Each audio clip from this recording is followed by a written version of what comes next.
Olá, meus amigos, Deus abençoe a todos de forma abundante em o nome do Senhor Jesus. E Ele abençoa da seguinte forma, quando Ele abre o nosso entendimento para que possamos entender a sua palavra, a sua voz, a sua mensagem, os seus pensamentos.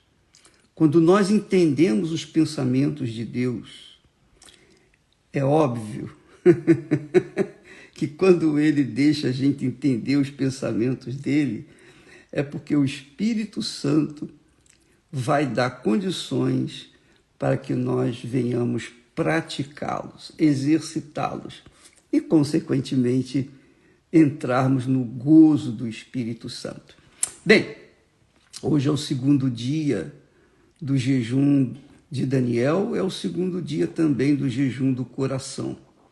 Eu vou trabalhar durante esses dias no sentido do jejum do coração, porque o jejum de Daniel nós temos falado e as pessoas já sabem, há muito tempo que vimos fazendo o jejum de Daniel e jejum de Daniel é para quem quer receber o Espírito Santo, que vai se esvaziar dos pensamentos do mundo, dos entretenimentos, dos esportes, enfim, tudo aquilo que desvia a mente da palavra de Deus. Então nós vamos nos desviar, nós vamos deixar isso de lado e vamos mergulhar nos pensamentos de Deus para receber o Espírito Santo. Agora, quem já recebeu o Espírito Santo vai saber como resgatar, restaurar, avivar a sua fé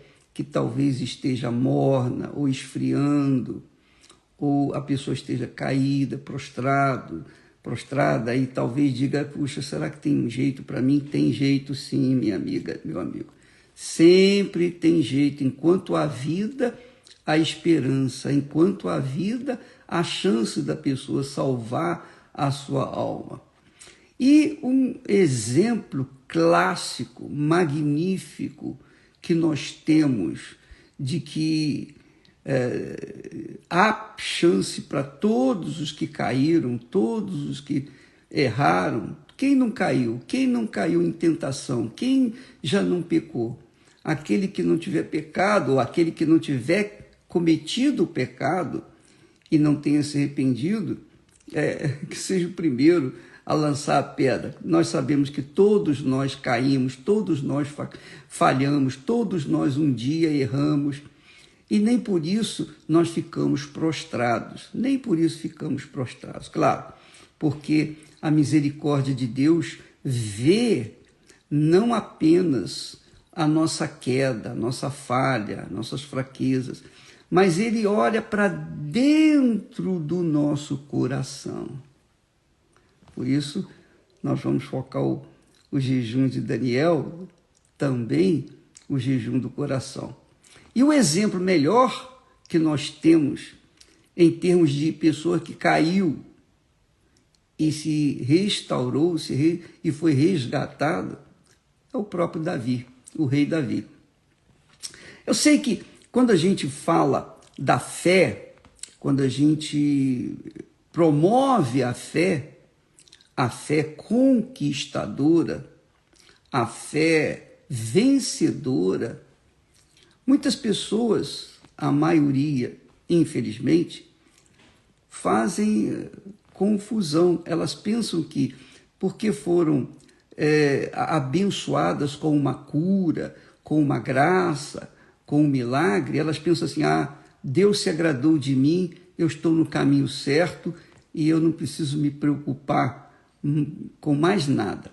Só que isso é um grande erro, porque muitos são curados, libertos, etc., e depois, com o tempo, acabam deixando a fé. A exemplo dos próprios leprosos, né? Os 10 leprosos.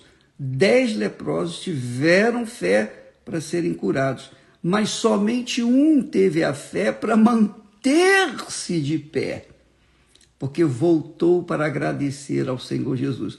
Os outros 9 que tiveram fé foram curados, mas eles foram cuidar de suas vidas e, obviamente, se perderam.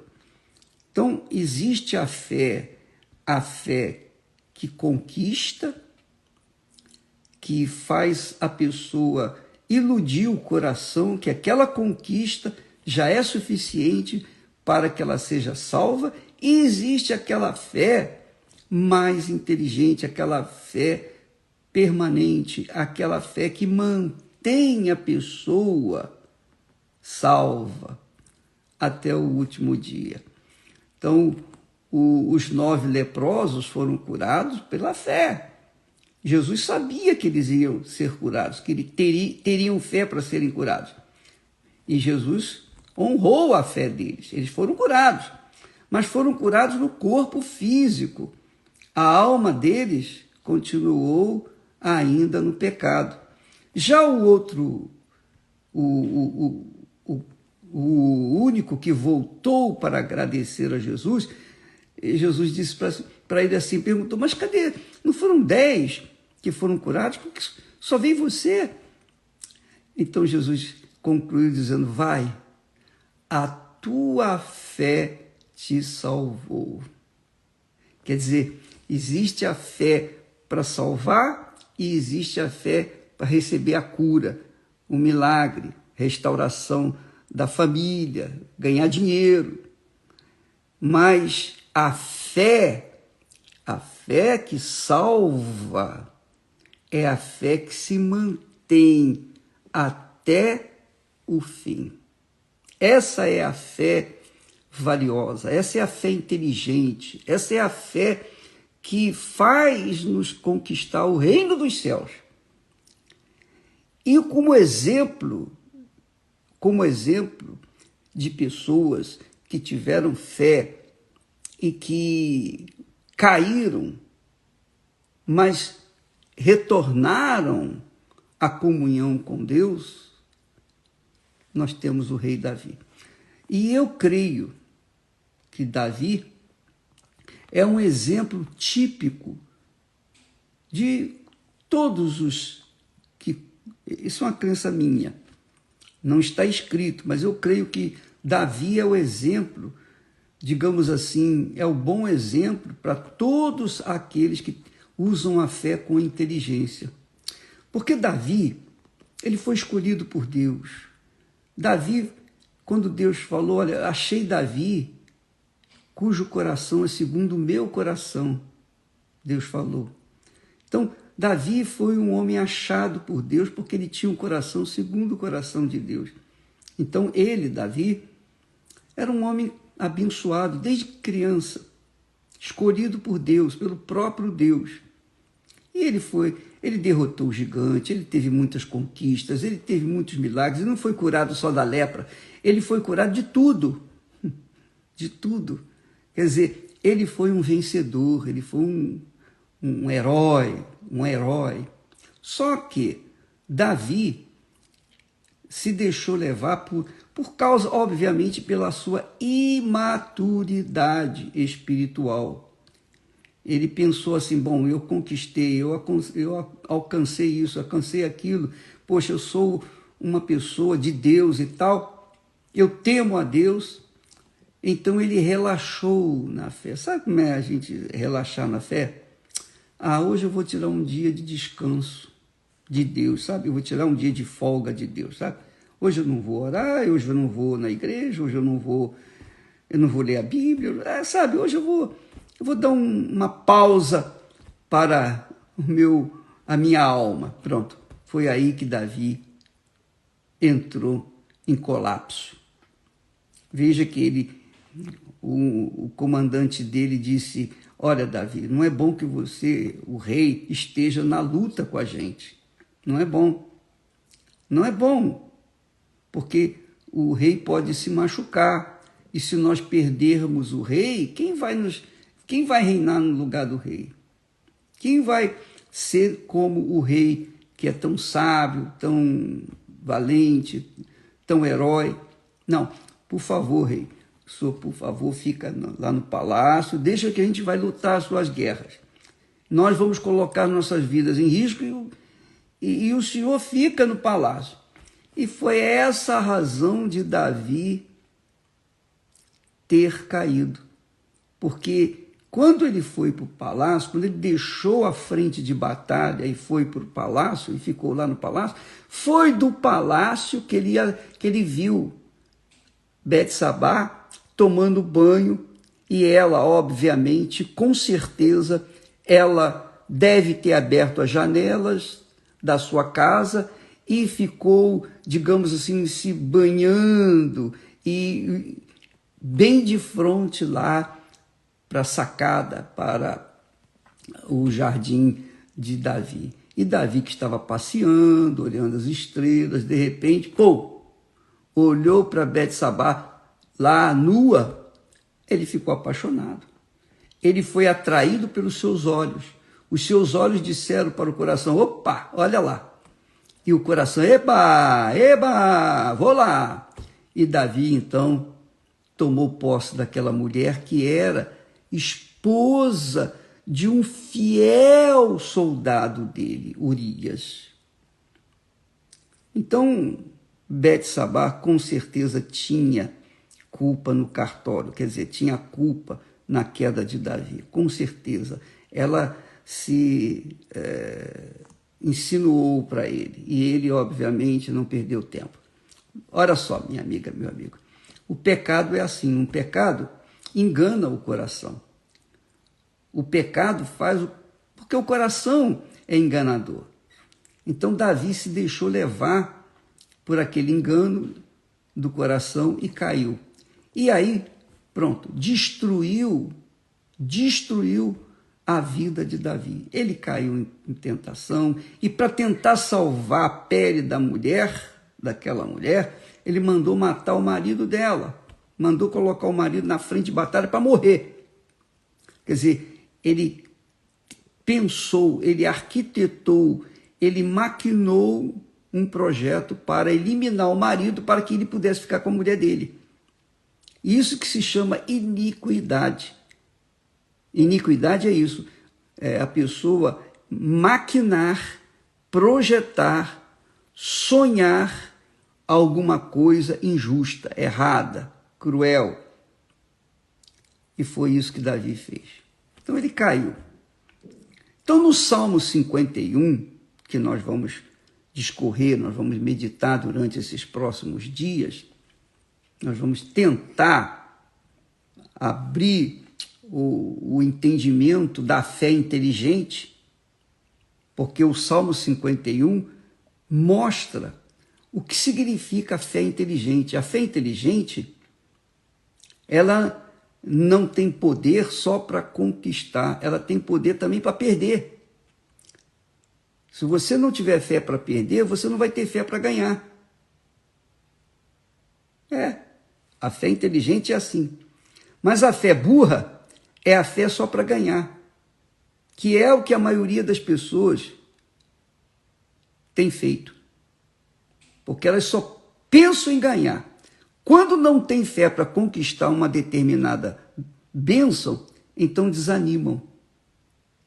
E aí se entregam às paixões desse mundo. Mas quando a pessoa tem uma fé inteligente, ela pesa o coração, que é a razão do jejum do coração. Ela avalia o seu coração, ela avalia a sua mente, ela se autoanalisa, ela não fica olhando para os outros, ela não fica apontando o dedo para os outros. Não, os olhos dela passam a ver inversamente, quer dizer, olham para dentro de si ao invés de olhar para a vida dos outros ou cuidar das coisas dos outros. Isso é fé inteligente, a fé que salva. Então, Davi caiu, pagou por isso. Até hoje, século 21, Davi deixou uma semente que até hoje faz o povo de Israel sofrer. Até hoje. Sabe lá o que é isso? Não é fácil, não. Mas ele achou arrependimento. É isso que nós queremos falar. Ele achou arrependimento, ele achou a fé que salva. Ele focou, ele investiu na fé que salva. Ele foi cuidar do seu coração. Quando ele teve aquelas perdas irreparáveis, como ele perdeu o seu filho, então Davi reconheceu que a sua alma estava em maus lençóis. Então o Salmo 51 retrata com fidelidade a vida de Davi e de todos os Davis desse mundo. Porque, como eu disse inicialmente, todos nós erramos, todos nós falhamos. Quem nunca cometeu o pecado?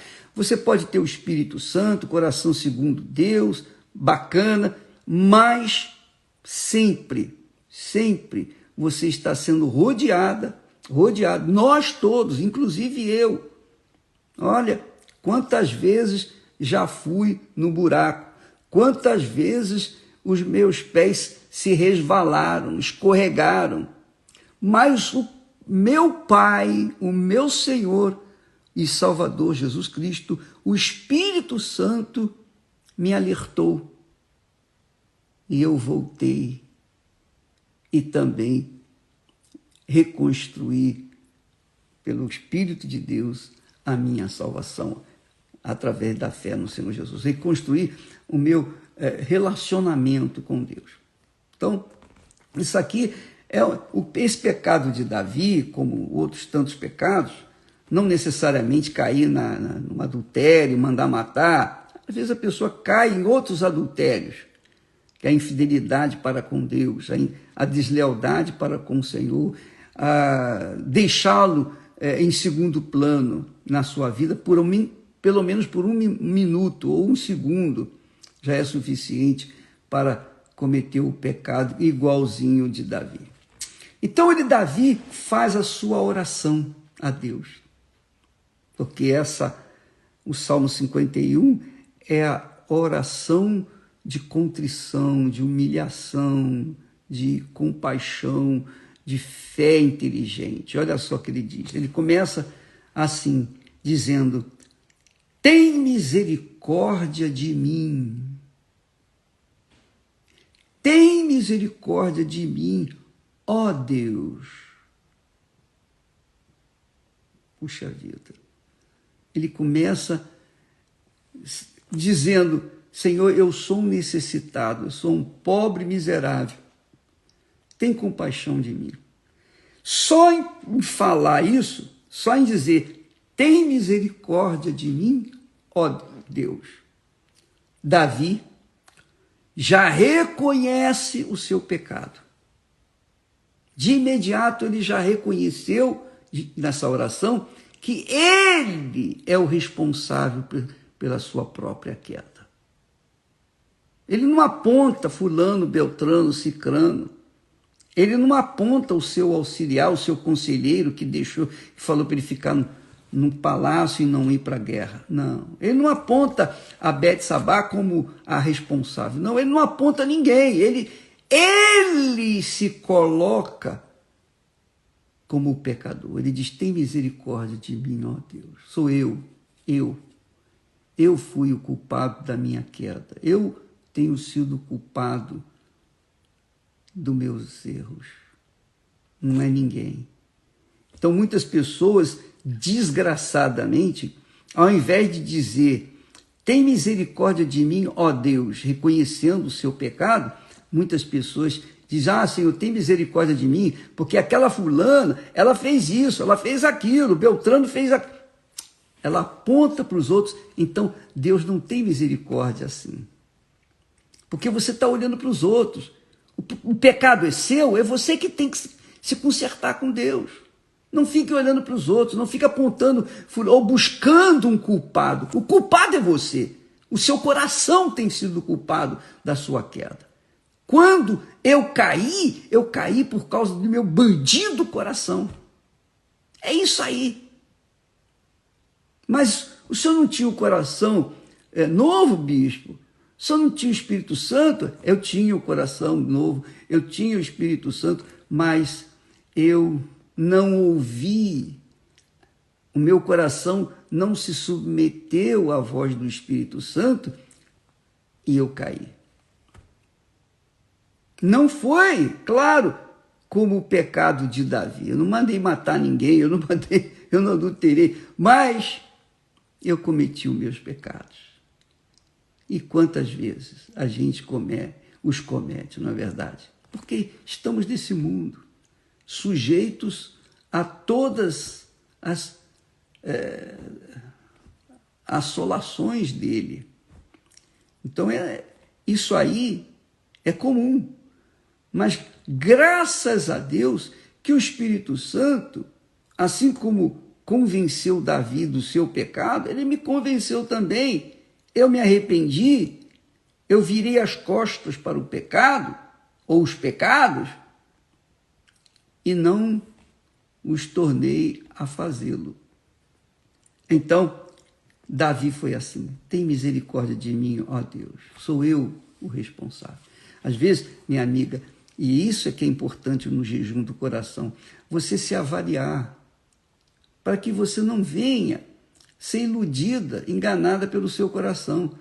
Mas o bispo já tem o Espírito Santo. Você tem o Espírito Santo, mas Jesus mandou vigiar e orar. Ele não mandou vigiar e orar apenas naquele momento, só naqueles dias, não. Ele deixou uma ordem, uma dica.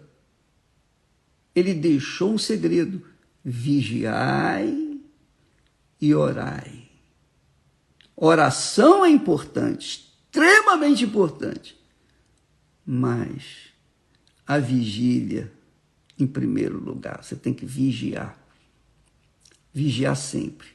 Vigiar para que as palavras que as pessoas dizem contra você, as palavras ofensivas que você recebe dos outros, não venham contaminar o seu coração, ele ficar magoado e você cair em tentação e perder a sua comunicação com Deus. Avalie bem, minha amiga, meu amigo, o seu coração para você se limpar durante esses dias, provavelmente até hoje mesmo, para que você possa começar a colher os frutos do seu exame introspectivo. Paulo fala lá, antes da Santa Ceia: examinai-vos a si mesmos. Examinai-vos antes de participar da Santa Ceia. Bom, Davi então disse: tem misericórdia de mim, ó Deus, segundo a tua benignidade. Quer dizer, Deus é a própria bondade, misericórdia, compaixão. E ele nunca, jamais, em tempo algum, e eu posso lhe garantir isso, jamais vai negar a sua compaixão, a sua misericórdia para aqueles que são sinceros e dizem: eu caí, eu pequei, eu errei, eu confesso, foi assim que aconteceu comigo, eu fui o culpado. Quando você reconhece o seu pecado, independentemente daqueles que contribuíram para que o pecado fosse trazido à baila. Você confessa os seus pecados e se arrepende deles. Então você sempre vai encontrar no Deus que é benignidade, compaixão, para perdoá-lo. Tem misericórdia de mim, ó Deus, segundo a tua benignidade. Aí ele fala outra vez: apaga as minhas transgressões. Quer dizer, tenha misericórdia, me perdoe, apaga da minha mente, apaga do meu passado as minhas transgressões, segundo a multidão das tuas misericórdias. Olha como o nosso Senhor é grande. Minha amiga, meu amigo, eu vou chegar mais pertinho de você. Ele é muito grandioso, glorioso, magnífico, muito. Ele é excelente, ele é ótimo, ele é glorioso. Ele é ele é a essência da bondade. Ele é a essência da misericórdia. Ele é a essência da compaixão. Ele é a essência da bondade, da compreensão. Ele entende os sinceros. Aleluia. Eu tenho um hino que nós cantamos, eu gosto muito, muito mesmo. Vale a pena até a gente falar aqui, aquele que diz assim: eu adorarei ao Senhor da minha vida, que me compreendeu sem nenhuma explicação. Quer dizer, quando a pessoa encontra essa compreensão de Deus, quando ela confessa, então, mesmo antes dela dizer, falar, confessar, ela é recebida por Deus, porque Ele sabe o que está dentro do coração dela. Um coração arrependido, um coração contrito, um coração humilde, um coração sujeito, submisso à mente do Senhor Jesus, à mente de Deus. Então, Ele compreende a gente, Ele compreende você, minha amiga, meu amigo. Você, o que você fez de errado? O que você matou, roubou, adulterou, traiu, destruiu a sua casa, a sua família.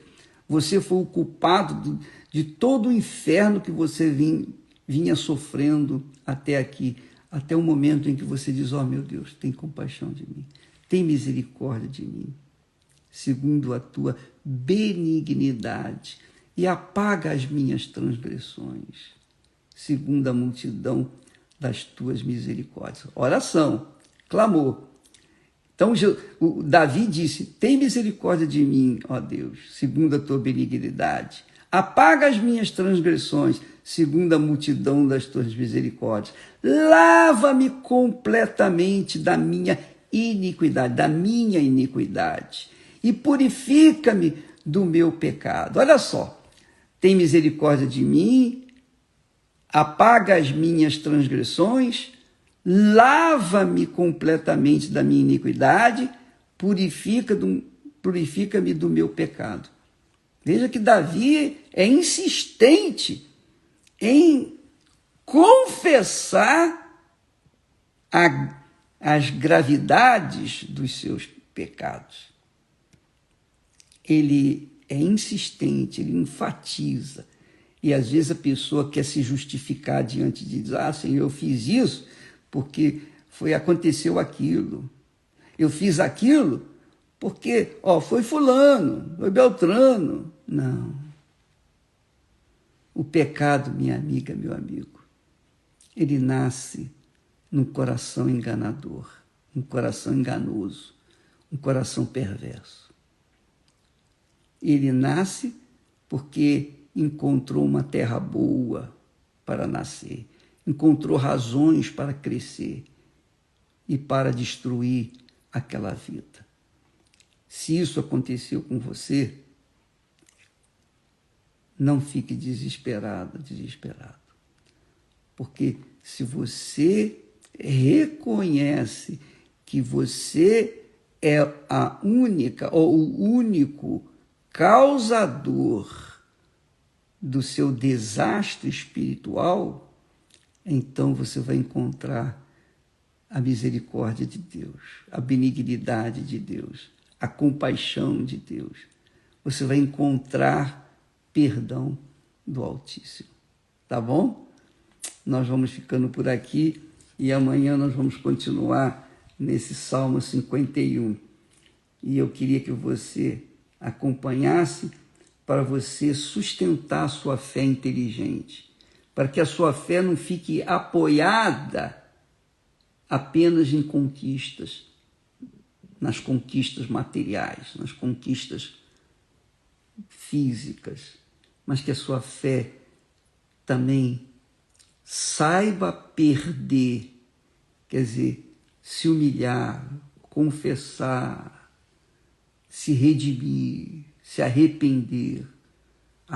Essa é a fé que salva, a fé inteligente, a fé que expõe a sua alma diante do Altíssimo, independentemente da opinião alheia, independentemente de tudo deste mundo. Essa é a fé que trouxe Davi a comunhão com Deus novamente. Ele colheu os frutos. Deus não o tornou inculpável, não, ele foi culpado, mas foi perdoado. Quer dizer, ele culpado no sentido de colher aquilo que ele plantou. Ele colheu, ele gemeu, ele urrou de dor, mas ele foi salvo. E o que interessa é isso, é o que ele alcançou da parte de Deus, a misericórdia, a compaixão, a sua benignidade.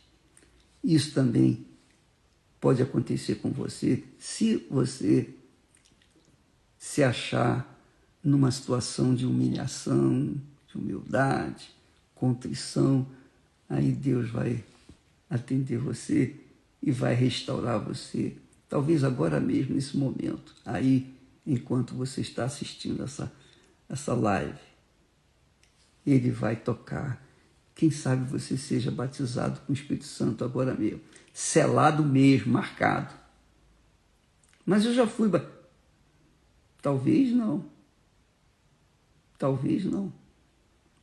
Então, de qualquer forma, você vai ser avivado. Quem sabe você seja avivado ou é avivado. Deus abençoe e até amanhã em nome do Senhor Jesus. Amém.